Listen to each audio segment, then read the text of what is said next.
ನಮಸ್ಕಾರ ವೀಕ್ಷಕರೇ, ನಿಮಗೆಲ್ಲರಿಗೂ ನನ್ನ ಯೂಟ್ಯೂಬ್ ಚಾನಲ್ಗೆ ಸ್ವಾಗತ. ಪರಿಧಿ ಪೂರ್ವಂಕ್ ರೊಮ್ಯಾಂಟಿಕ್ ಪ್ರೇಮಕತೆ ಭಾಗ 17. Sorry for disturbing you. ನಾನು ಅಂಕಿತಾ. ಒಂದ್ಸರ್ತಿ ಬಾಗಿಲು ತೆರೀತೀರಾ ಪ್ಲೀಸ್? ನಾನು ನಿಮ್ಮ ಹತ್ರ ಮಾತಾಡಬೇಕಾಗಿತ್ತು. ಪರೀಕ್ಷಿತ್ ಮಾತಾಡದೆ ಬಂದು ಬಾಗಿಲು ತೆರೆದಿದ್ದ. ಮಾತ್ರವಲ್ಲ, ರೂಮಿನೊಳಗೆ ಅವಳನ್ನು ಆಹ್ವಾನಿಸಿದ. ಸಾರಿ, ನೀವು ಅಂತ ಗೊತ್ತಾಗಿರಲಿಲ್ಲ. ನಾನು ನನ್ನ ತಂಗಿ ಅಂತ ಅಂದ್ಕೊಂಡಿದ್ದೆ. ಬನ್ನಿ ಒಳಗೆ. ಅವನ ದೃಷ್ಟಿ ಈಗ ಅಂಕಿತಾಳ ಕಡೆಗೆ ಹರಿಯಿತು. ಅಂಕಿತಾ ಕೂಡ ಅವನನ್ನೇ ನೋಡುತ್ತಿದ್ದಳು. ಒಂದು ಕ್ಷಣ ಇಬ್ಬರ ದೃಷ್ಟಿಯೂ ಬೆರೆಯಿತು. ಪರ್ವಳ ಹೊಟ್ಟೆ ಉರಿಸಲು ಇವಳ ಜೊತೆ ತಾನು ಅವಳ ಮುಂದೆ ಓಡಾಡಬೇಕು. ಆದರೆ ಈ ಹುಡುಗಿ ಒಪ್ಪಬೇಕಲ್ಲ. ಅಂಕಿತಾ ಪರೀಕ್ಷಿತನ್ನು ಒಮ್ಮೆ ನೋಡಿದ್ದಳಲ್ಲ. ಮೊದಲ ನೋಟಕ್ಕೆ ಅವಳಿಗೆ ಅವನು ಇಷ್ಟವಾಗಿದ್ದ. ಅವನೇ ಡಾಕ್ಟರ್ ಪೂರ್ವಾಂಕ್ ಎಂದು ತಪ್ಪಾಗಿ ತಿಳಿದುಕೊಂಡು ಅವನ ಗೆಳೆತನ ಸಂಪಾದಿಸಬೇಕೆಂದುಕೊಂಡೇ ಇಂದು ಗೆಳತಿಯ ಮನೆಗೆ ಬಂದಿದ್ದಳು. ಗೆಳತಿ ಅಣ್ಣ ಇಂಜಿನಿಯರಿಂಗ್ ವಿದ್ಯಾರ್ಥಿ ಎಂಬುದು ಅವಳಿಗೆ ಮೊದಲೇ ಗೊತ್ತಿತ್ತು. ತಾನವನನ್ನು ನೋಡಿ ತಪ್ಪಾಗಿ ಅರ್ಥ ಮಾಡಿಕೊಂಡಿದ್ದಕ್ಕೆ ತನ್ನ ಅವಿವೇಕತನಕ್ಕೆ ತನ್ನನ್ನು ತಾನೇ ಹಳಿದುಕೊಂಡಳು ಅಂಕಿತಾ. ಅಷ್ಟರಲ್ಲಿ ಪಾವನಿಯವರು ಮನೆಗೆ ಬಂದಿದ್ದರು. ಮಗಳ ಗೆಳತಿ ಅಂಕಿತಾಳನ್ನು ಕಂಡು ಅವರಿಗೂ ತುಂಬ ಸಂತೋಷವಾಯಿತು. ಹೇಗಿದ್ದೀಯಾ ಅಂಕಿತಾ? ತುಂಬ ದಿನ ಆಯಿತು ನಿನ್ನನ್ನು ನೋಡಿ. ನೀನು ಇವತ್ತು ನಮ್ಮ ಮನೆಗೆ ಬಂದಿದ್ದು ತುಂಬ ಸಂತೋಷ ಆಯ್ತಮ್ಮ. ಮನೆಯಲ್ಲಿ ಎಲ್ಲರೂ ಚೆನ್ನಾಗಿದ್ದಾರಾ? ಅಪ್ಪ ಅಮ್ಮನ್ನ ವಿಚಾರಿಸಿದೆ ಅಂತ ಹೇಳು. ಮತ್ತೆ ನಿನ್ನ ಸ್ಟಡೀಸ್ ಹೇಗೆ ನಡೀತಾ ಇದೆ? ಅವಳನ್ನು ವಿಚಾರಿಸಿಕೊಂಡರು ಪಾವನಿ. ನಾನು ಚೆನ್ನಾಗಿದ್ದೀನಿ ಆಂಟಿ, ನೀವು? ನಮ್ಮ ಮನೆಯಲ್ಲಿ ಎಲ್ಲರೂ ಚೆನ್ನಾಗಿದ್ದಾರೆ. ಆಯಿತು, ಅಮ್ಮ ಅಪ್ಪಂಗೆ ಹೇಳ್ತೀನಿ. ಸ್ಟಡೀಸ್ ಪರವಾಗಿಲ್ಲ, ನಡೀತಾ ಇದೆ ಆಂಟಿ. ಪರಸ್ಪರ ಉಭಯ ಕುಶಲೋಪರಿ ಮಾತುಕತೆ ನಡೆಯಿತು. ಪಾವನಿಯವರು ಬಳಿಕ ಮಗನನ್ನು ಗಮನಿಸಿದರು. ಅವನ ಮುಖ ಕೆಂಪಾಗಿತ್ತು. ತುಂಬ ಬೇಸರವಾಗಿದ್ದಂತೆ ಕಾಣಿಸಿತು. ಬಳಿಕ ಅವರು ಮಗನನ್ನು ವಿಚಾರಿಸಿಕೊಂಡರು. ನಾನು ಆಗಲೇ ಬಂದಿದ್ದೆ ಆಂಟಿ, ಇನ್ನು ಮನೆಗೆ ಹೊರಡ್ತೀನಿ ಹೇಳಿದಳು ಅಂಕಿತಾ. ನೀನಾಗಲೇ ಬಂದರೆ ನಾನು ಈಗ ತಾನೇ ಬಂದಿರೋದು. ಇವತ್ತು ರಾತ್ರಿ ನಮ್ಮಲ್ಲಿ ಊಟ ಮಾಡ್ಕೊಂಡು ಹೋಗಬೇಕು. ಅವಳನ್ನು ಬಲವಂತಪಡಿಸುತ್ತಿದ್ದರು ಪಾವನಿ. ಇಲ್ಲ ಆಂಟಿ, ತುಂಬ ಲೇಟಾಗುತ್ತೆ. ನಾನೀಗಲೇ ಮನೆಗೆ ಹೋಗಬೇಕು. ಹಾಗಾದರೆ ಒಂದು ಅರ್ಧ ಗಂಟೆ ಇರು, ನಾನು ತಿನ್ನೋಕೆ ಏನಾದರೂ ತಿಂಡಿ ರೆಡಿ ಮಾಡ್ತೀನಿ. ನೀನು ತುಂಬ ಅಪರೂಪ ಅಲ್ವಾ, ಹಾಗೆ ಕಳಿಸೋಕ್ಕೆ ನನಗೆ ಮನಸ್ಸೇ ಬರಲ್ಲ. ನನ್ನ ಕೈ ಅಡುಗೆ ರುಚಿ ನೋಡು. ನಿಮ್ಮಮ್ಮ ಚೆನ್ನಾಗಿ ಅಡುಗೆ ಮಾಡ್ತಾರೋ ಅಥವಾ ನಾನು? ರುಚಿ ನೋಡಿ ಆಮೇಲೆ ಹೇಳು. ಅವಳನ್ನು ಒತ್ತಾಯಪೂರ್ವಕವಾಗಿ ನಿಲ್ಲಿಸಿಕೊಂಡರು ಪಾವನಿ. ಇಂದು ಮಧ್ಯಾಹ್ನ ನಡೆದ ಘಟನೆಯನ್ನು ತಾಯಿಯ ಬಳಿ ಹೇಳಿಕೊಳ್ಳಬೇಕಾಗಿತ್ತು ರೀತಿ. ಅಮ್ಮ, ಇವತ್ತು ಮಧ್ಯಾಹ್ನ ಏನಾಯಿತು ಗೊತ್ತಾ ಎಂದು ಹೇಳುತ್ತಾ ಕರೆಗಂಟೆ ಸದ್ದಾದ ವಿಷಯವನ್ನು ತಾಯಿಯ ಬಳಿ ಹೇಳಿಕೊಂಡಳು ರೀತಿ. ಅಮ್ಮ, ನಂಗನ್ಸುತ್ತೆ ಯಾರೋ ಹುಡುಗಿಯೊಬ್ಬಳು ನನ್ನ ಮೇಲೆ ಜಲಸಿಂದ ಈ ಕೆಲಸ ಮಾಡ್ತಾ ಇದ್ದಾಳೆ ಅಂತ. ಅಂಕು ಬರಬೇಕಾದ್ರೆ ಒಬ್ಬಳು ಹುಡುಗಿ ನಮ್ಮನೆ ಹತ್ರದಿಂದ ಹೋಗೋದು ಕಾಣಿಸಿತ್ತಂತೆ. ಅವರಿಗೆ ಅಷ್ಟು ಹೊತ್ತಲ್ಲಿ ಅಂಕು ಬರ್ತಾಳೆ ಅಂತ ಗೊತ್ತಿರಲಿಲ್ಲ. ಅದಕ್ಕಾಗಿ ನನ್ನ ಆಟ ಆಡಿಸ್ತಾ ಇದ್ರು. ಅಂಕಿತಾ ಬಂದಿದ್ದರಿಂದ ಮತ್ತವಳಿಲ್ಲಿ ನಿಲ್ಲದೆ ಇಲ್ಲಿಂದ ಜಾಗ ಖಾಲಿ ಮಾಡಿದ್ದಾಳೆ. ಯಾರಿರಬಹುದಮ್ಮ ಅವಳು? ನಿನಗೆ ಯಾರ ಮೇಲಾದರೂ ಡೌಟ್ ಇದೆಯಾ? ನಂಗಂತೂ ಯಾರು ಅಂತ ಗೊತ್ತಾಗ್ತಾನೇ ಇಲ್ಲ, ತಾಯಿಯ ಬಳಿ ಹೇಳಿಕೊಂಡಳು ರೀತಿ. ಒಬ್ಬಳು ಹುಡುಗಿ ಈ ಕೆಲಸ ಎಲ್ಲ ಮಾಡಿದ್ದಲ್ಲ. ನಂಗಂತೂ ನಂಬೋಕೆ ಸಾಧ್ಯ ಆಗ್ತಾ ಇಲ್ಲ. ಅವಳ ಹಿಂದೆ ಇನ್ಯಾರಾದರೂ ಇರಬಹುದು ಅನಿಸುತ್ತೆ. ಯಾರಿರಬಹುದು ಅಂತ ನನಗೂ ಗೊತ್ತಾಗ್ತಾನೇ ಇಲ್ಲ. ಆದರೆ ಒಂದು ಮಾತಂತೂ ಸತ್ಯ, ಅವರು ಟಾರ್ಗೆಟ್ ಮಾಡ್ತಾ ಇರೋದು ನಿನ್ನನ್ನೇ. ನಿನ್ನ ಹೊರತು ಬೇರೆ ಯಾರಿಗೂ ಯಾವುದೇ ರೀತಿಯ ತೊಂದರೆಯೂ ಕೊಡ್ತಾ ಇಲ್ಲ. ಮಾತ್ರವಲ್ಲ, ಮನೆಯಲ್ಲಿ ನಾವ್ಯಾರೂ ಇಲ್ಲದ ಹೊತ್ತನ್ನೇ ಆಯ್ಕೆ ಮಾಡಿಕೊಂಡು ನಿಂಗೆ ತೊಂದರೆ ಕೊಡ್ತಾ ಇದ್ದಾರೆ. ಯಾರೋ ನಮ್ಮ ಚಲನವಲನಗಳನ್ನು ಸೂಕ್ಷ್ಮವಾಗಿ ಗಮನಿಸಿ ಈ ಕೆಲಸವನ್ನು ಮಾಡ್ತಾ ಇದ್ದಾರೆ ಅಂತ ಸ್ಪಷ್ಟ ಆಯಿತು. ಯಾರಿರಬಹುದು ಅಂತ ಗೊತ್ತೇ ಆಗ್ತಾ ಇಲ್ಲ. ಇರಲಿ, ತಪ್ಪು ಮಾಡಿದವರು ಒಂದಲ್ಲ ಒಂದು ದಿನ ಸಿಕ್ಕಿ ಹಾಕಿಕೊಳ್ತಾರೆ. ಆ ದಿನಕ್ಕಾಗಿ ನಾವು ಕಾಯಲೇಬೇಕು. ನೀನು ಮಾತ್ರ ತುಂಬ ಜಾಗ್ರತೆಯಿಂದ ಇರಬೇಕು ಮಗಳೇ.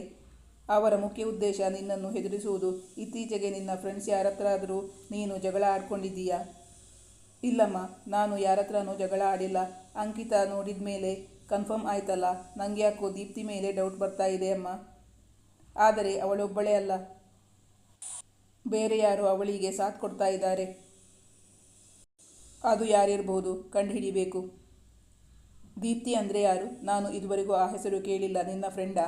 ವಿಚಾರಿಸಿದರು ಮಗಳನ್ನು. ಅಲ್ಲಮ್ಮ, ಅವರು ನಮ್ಮ ಸೀನಿಯರ್. ಅವಳು ಪೂರ್ವಾಂಕ್ನ ಬುಟ್ಟಿಗೆ ಹಾಕ್ಕೋಬೇಕು ಅಂತ ತುಂಬ ಟ್ರೈ ಮಾಡ್ತಾ ಇದ್ಲು. ಪೂರ್ವಾಂಕ್ ಅವಳನ್ನು ಕಣ್ಣೆತ್ತಿಯೂ ನೋಡ್ತಾ ಇರಲಿಲ್ಲ. ಆ ಕೋಪ ಅವಳಿಗಿತ್ತು. ಕೆಲವೊಂದು ದಿನ ನಾನು ಪೂರ್ವಾಂಕ್ ಜೊತೆ ಕಾಲೇಜ್ಗೆ ಹೋಗುವುದನ್ನು ನೋಡಿದಾಳಲ್ಲ, ಅದಕ್ಕಾಗಿ ನನಗೂ ಪೂರ್ವಾಂಕ್ಗೂ ಮಧ್ಯೆ ತಂದಿಡಬೇಕು ಅಂತ ನನ್ನ ಡ್ರೆಸ್ ಹಾಳು ಮಾಡಿ ತಗೊಂಡು ಹೋಗಿ ಪೂರ್ವಾಂಕ್ನ ರೂಮಲ್ಲಿ ಇಟ್ಟಿದ್ದಾಳೆ ಅನಿಸುತ್ತೆ. ಅವಳಿಗೆ ಕೀ ಎಲ್ಲಿ ಸಿಕ್ತು ಅಂದರೆ ಪರೀಕ್ಷಿತ್ ಕೀ ಕಳ್ಕೊಂಡಿದ್ದಾನಲ್ಲ, ಆ ಕೀ ಅವಳಿಗೆ ಸಿಕ್ಕಿರಬಹುದು. ಹೊರಗಿಂದ ನೋಡೋರಿಗೆ ನಮ್ಮನೇಲಿರೋ ಗಾಡಿಗಳನ್ನು ನೋಡಿ ಗಂಡು ಮಕ್ಕಳು ಇದ್ದಾರಾ ಇಲ್ವಾ ಅಂತ ಗೊತ್ತಾಗುತ್ತೆ. ಅವರು ನಿನ್ನ ಚಲನವಲನಗಳನ್ನು ಗಮನಿಸುವುದಂತೂ ತುಂಬ ಸುಲಭ. ಯಾಕೆಂದರೆ ನೀನು ಮನೆ ಬಿಡುವ ಟೈಮು ಯಾವಾಗಲೂ ಒಂದೇ ಆಗಿರುತ್ತೆ. ನೀನೊಮ್ಮೆ ಸ್ಕೂಲ್ಗೆ ಹೋದರೆ ಬರುವುದು ಸಂಜೆನೇ. ಅದನ್ನೆಲ್ಲ ತುಂಬ ಸೂಕ್ಷ್ಮವಾಗಿ ಗಮನಿಸ್ತಾನೇ ಇರ್ತಾರೆ. ಅದೆಲ್ಲಾನು ನೀನು ಹೇಳ್ತಿರೋದು ತಾಳೆ ಆಗುತ್ತೆ ರೀತಿ. ಆದರೆ ಪರೀಕ್ಷಿತ್ ಕಳ್ಕೊಂಡಿರೋ ಆ ಕೀ ಮೆಡಿಕಲ್ ಸ್ಟೂಡೆಂಟ್ಗೆ ಎಲ್ಲಿ ಸಿಕ್ತು? ಅಲ್ಲಿ ಇನ್ನೊಬ್ರು ಯಾರೋ ಅವಳಿಗೆ ಸಹಾಯ ಮಾಡಿರಬೇಕು. ಅದು ಯಾರೋ ನಮ್ಮ ತುಂಬ ಪರಿಚಯವರೇ ಅನ್ನಿಸ್ತಾ ಇದೆ ನನಗೆ. ಆ ವಿಷಯವಾಗಿ ತಾಯಿ ಮಗಳಿಬ್ಬರು ದೀರ್ಘವಾಗಿ ಚರ್ಚೆ ನಡೆಸುತ್ತಿದ್ದರು.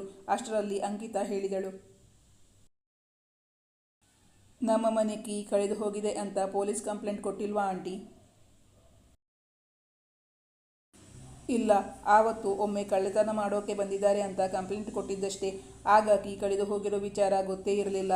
ಅಂಕಲ್ ಹತ್ರ ಮಾತಾಡಿ ಏನು ಮಾಡೋದು ಅಂತ ನಿರ್ಧರಿಸೋಣ ಅಂತ ಅಂದ್ಕೊಂಡಿರುವಾಗಲೇ ಅಂಕಲ್ಗೆ ಹುಷಾರಿಲ್ಲದೆ ಆಯ್ತಲ್ಲ. ಈಗ ನಾವು ಮನೆಯ ಮೇನ್ ಡೋರ್ ಲಾಕ್ ಚೇಂಜ್ ಮಾಡಿದ್ದೀವಿ. ಇನ್ನು ಆ ಕೀಗಳನ್ನು ಇಟ್ಕೊಂಡು ಏನೂ ಪ್ರಯೋಜನ ಇಲ್ಲ. ಏನು ಮಾಡೋಕ್ಕಾಗಲ್ಲ ಅವರಿಗೆ. ನಾವು ಪೊಲೀಸ್ ಕಂಪ್ಲೇಂಟ್ ಮಾಡಿ ಆ ಕೀಗಳು ಸಿಕ್ಕಿದ್ರೂ ನಮಗೆ ಏನು ಪ್ರಯೋಜನ ಇಲ್ಲ. ಯಾಕೆಂದರೆ ಅವರು ಡೂಪ್ಲಿಕೇಟ್ ಕೀ ಮಾಡಿ ಇಟ್ಕೊಂಡಿದ್ದರೆ ಡೇಂಜರ್ ಅಲ್ವಾ. ಅದಕ್ಕಿಂತ ಡೋರ್ ಲಾಕ್ ಚೇಂಜ್ ಮಾಡೋದೇ ಒಳಿತು ಅಂದರು ಅಂಕಲ್. ಅಷ್ಟರಲ್ಲಿ ರಿಧಿಗೆ ಒಂದು ಕರೆ ಬಂದಿತ್ತು. ಹಾಯ್ ರಿಧಿ, ಹೇಗಿದ್ದೀಯಾ? ನಾನು ಮೊನ್ನೆ ನಿನ್ನ ಹತ್ತಿರದಿಂದ ತಗೊಂಡು ಹೋಗಿರೋ ಬುಕ್ಕು ರಿಟರ್ನ್ ಮಾಡೋಕ್ಕೆ ನಾಳೆ ಬರ್ತಾ ಇದ್ದೀನಿ. ನೀನು ಮನೇಲಿ ಇರ್ತೀಯಾ ತಾನೇ? ಆಂಟಿ ಮನೆಯಲ್ಲೇ ಇರ್ತಾರಾ? ಆಶಿತಾ ಅವಳನ್ನು ವಿಚಾರಿಸಿಕೊಳ್ಳುತ್ತಿದ್ದಳು. ಹಾಯ್ ಆಶಿ, ಓಕೆ ಬಾ, ನಾನಿರ್ತೀನಿ ಮನೇಲಿ. ಆ ಬುಕ್ಗಳನ್ನು ನೀನೇ ಇಟ್ಕೋ, ನನಗೇನು ಅರ್ಜೆಂಟ್ ಇಲ್ಲ. ಅಮ್ಮನು ನಾಳೆ ಮನೆಯಲ್ಲೇ ಇರ್ತಾಳೆ. ಆಶಿತಾ ಈಗ ಮತ್ತೆ ನೀಟ್ ಎಕ್ಸಾಮ್ಗೆ ಪ್ರಿಪೇರ್ ಆಗುತ್ತಿದ್ದಳಲ್ಲ. ರಿಧಿ ಬಳಿಯಿಂದ ಕೆಲವು ಪುಸ್ತಕಗಳನ್ನು ತೆಗೆದುಕೊಂಡು ಹೋಗಿದ್ದಳು. ಅದನ್ನು ಕೊಡಲೆಂದು ಬರುವವಳಿದ್ದಳು. ಅವರು ಮೂವರು ಕುಳಿತು ಎಷ್ಟು ಯೋಚಿಸಿದರೂ ಈ ಕೃತ್ಯ ಎಸಗುತ್ತಿರುವವರು ಯಾರು ಎಂದು ಅವರಿಗೆ ಗೊತ್ತಾಗುತ್ತಿರಲಿಲ್ಲ. ಮಾತಿನ ಮಧ್ಯೆ ತಿಂಡಿ ತಯಾರಿಸಿದ್ದರು ಪಾವನಿ. ಅಷ್ಟರಲ್ಲಿ ಮನೆಯ ಗೋಡೆಯ ಮೇಲೆ ಹಾಕಿದ್ದ ಕೆಲವು ಪೇಂಟಿಂಗ್ಗಳನ್ನು ನೋಡುತ್ತಿದ್ದಳು ಅಂಕಿತಾ. ಈ ಪೇಂಟಿಂಗ್ ಎಲ್ಲ ನೀನೇ ಮಾಡಿರೋದಾ ಅಥವಾ ಪರ್ಚೇಸ್ ಮಾಡಿರೋದಾ? ಗೆಳತಿಯನ್ನು ಪ್ರಶ್ನಿಸಿದಳು ಅಂಕಿತಾ. ನಾನಲ್ಲಪ್ಪ, ಈ ಪೇಂಟಿಂಗ್ ಎಲ್ಲ ಅಣ್ಣ ಮಾಡಿರೋದು. ಅವನು ಕ್ಲಾಸ್ಗೆ ಹೋಗಿ ಕಲ್ತಿದ್ದಾನೆ. ತುಂಬ ಚೆನ್ನಾಗಿ ಮಾಡುತ್ತಾನೆ. ನಿಂಗೂ ಪೇಂಟಿಂಗ್ನಲ್ಲಿ ಇಂಟ್ರೆಸ್ಟ್ ಇದೆಯಲ್ಲ? ಇನ್ನೂ ಸುಮಾರಿದೆ, ತೋರಿಸ್ತೀನಿ ಬಾ. ಗೆಳತಿಯನ್ನು ಕರೆದೊಯ್ದು ಅಣ್ಣ ಮಾಡಿದ ಪೇಂಟಿಂಗ್ಗಳನ್ನು ತೋರಿಸಿದಳು ರಿಧಿ. ಈ ಒನ್ ಸ್ಟ್ರೋಕ್ ಪೇಂಟಿಂಗ್ ನನಗೆ ತುಂಬ ಇಷ್ಟ ಆಯಿತು. ಇದನ್ನು ನಾನೇ ಇಟ್ಕೊಳ್ಳಲ್ಲ? ನಿಮ್ಮ ಅಣ್ಣನ ಹತ್ರ ಕೇಳಿ ನನಗೆ ಕೊಡಿಸು ಪ್ಲೀಸ್. ಗೆಳತಿಯ ಬಳಿ ರಿಕ್ವೆಸ್ಟ್ ಮಾಡಿಕೊಳ್ಳುತ್ತಿದ್ದಾಳೆ ಅಂಕಿತಾ.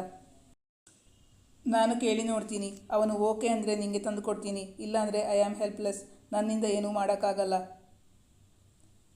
ನನಗೆ ಫ್ರೀಯಾಗಿ ಏನು ಬೇಡವೇ ಬೇಡ, ದುಡ್ಡು ಕೊಡ್ತೀನಿ ಅಂತ ಹೇಳು. ಅದು ಮಾತ್ರ ಅಲ್ಲ, ನಾನು ನಮ್ಮ ತಾತನ ಒಂದು ಚಿತ್ರ ಕಳಿಸ್ತೀನಿ, ಅದನ್ನು ಪೇಂಟಿಂಗ್ ಮಾಡಿಕೊಡೋಕೆ ಹೇಳಿ. ಗೆಳತಿಯಲ್ಲಿ ರಿಕ್ವೆಸ್ಟ್ ಮಾಡಿಕೊಳ್ಳುತ್ತಿದ್ದಾಳೆ ಅಂಕಿತಾ. ಹಾಗಾದರೆ ನೀನೇ ಅವನ ಹತ್ರ ಹೋಗಿ ಮಾತಾಡು. ನನಗೆ ಈ ಮಧ್ಯವರ್ತಿ ಕೆಲಸ ಮಾಡೋಕ್ಕಾಗಲ್ಲ. ಅವನೀಗ ಎಲ್ಲಿದ್ದಾನೆ, ಏನು ಮಾಡ್ತಾನೆ ನೋಡೋಣ ಬಾ. ಪರೀಕ್ಷಿತ್ನನ್ನು ಮನೆಯೊಳಗೆ ಹುಡುಕಿದರು, ಎಲ್ಲೂ ಕಾಣಿಸಲಿಲ್ಲ. ಪಾವನಿಯವರು ತಿಂಡಿ ರೆಡಿ ಮಾಡುತ್ತಿದ್ದರು. ಅವನು ಮೇಲೆ ರೂಮ್ಗೆ ಹೋದ ಅಂತ ಕಾಣಿಸುತ್ತೆ. ತಿಂಡಿ ಆರಿ ಹೋಗೋ ಮೊದಲೇ ಬಿಸಿ ಬಿಸಿಯಾಗಿ ತಿನ್ನಿ. ಕಾಫಿ ಮಾಡ್ತಾ ಇದ್ದೀನಿ. ತಿಂಡಿ ತಿಂದು ಕಾಫಿ ಕುಡಿದ ಮೇಲೆ ನೀವು ಮೇಲೆ ಹೋಗಿ, ಪಾವನಿ ಮಗಳಿಗೆ ಹೇಳಿದರು. ಇವರು ತಿಂಡಿ ತಿಂದು ಮುಗಿಸಿದರೂ ಪರೀಕ್ಷಿತ್ ಇನ್ನೂ ಬಂದಿರಲಿಲ್ಲ. ಗೆಳತಿಯರಿಬ್ಬರು ಪರೀಕ್ಷಿತ್ನನ್ನು ಅರಸುತ್ತಾ ಮೇಲಿನ ರೂಮಿಗೆ ಹೊರಟರು.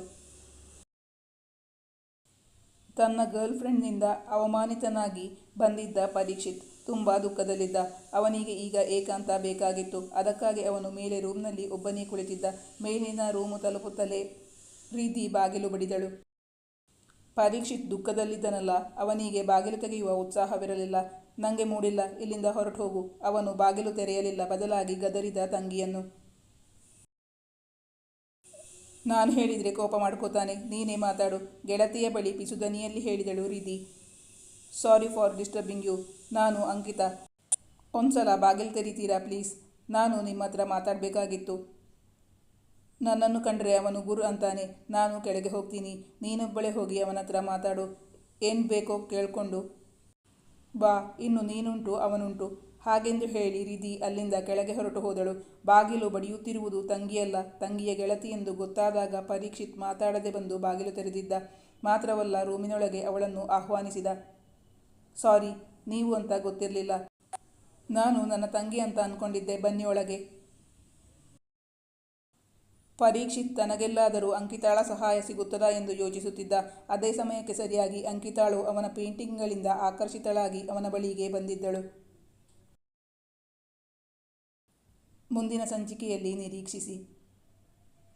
ಅಂದು ಮನೆಗೆ ಯಾವುದಾದರೂ ಪೋಸ್ಟ್ ಬಂದಿದೆಯಾ ಎಂದು ನೋಡಲು ಮನೆ ಮುಂದೆ ಹಾಕಿದ್ದ ಪೋಸ್ಟ್ ಬಾಕ್ಸ್ ಅನ್ನು ಓಪನ್ ಮಾಡಿ ನೋಡುತ್ತಿದ್ದಾಳೆ ರಿಧಿ. ಅದರಲ್ಲಿ ಒಂದು ಲೆಟರ್ ಸಿಗುತ್ತದೆ. ಆ ಲೆಟರ್ನಲ್ಲಿ ಫ್ರಮ್ ಅಡ್ರೆಸ್ ಬರೆದಿರುವುದಿಲ್ಲ, ಆದರೆ ಪರಿಧಿಗೆ ಬಂದ ಪತ್ರವಾಗಿತ್ತು. ಅವಳು ನಡುಗುವ ಕೈಯಿಂದಲೇ ಆ ಪತ್ರವನ್ನು ಬಿಡಿಸಿ ನೋಡಿದಳು. ಪೂರ್ವಾಂಕ್ನಿಂದ ದೂರ ಇದ್ರೆ ಸರಿ, ಇಲ್ಲಾಂದರೆ ಮುಂದಿನ ಪರಿಣಾಮ ಎದುರಿಸಬೇಕಾಗುತ್ತದೆ ಎಂದಿತ್ತು ಆ ಪತ್ರದಲ್ಲಿ. ಈ ಕಥೆಯ ಮುಂದಿನ ಭಾಗ ಮುಂದಿನ ಸಂಚಿಕೆಯಲ್ಲಿ ಮುಂದುವರಿಯುವುದು. ವೀಕ್ಷಕರೇ, ನಿಮ್ಮ ಅನಿಸಿಕೆ ಅಭಿಪ್ರಾಯವನ್ನು ಕಮೆಂಟ್ ಮಾಡಿ ತಿಳಿಸಿ. Thank you for watching.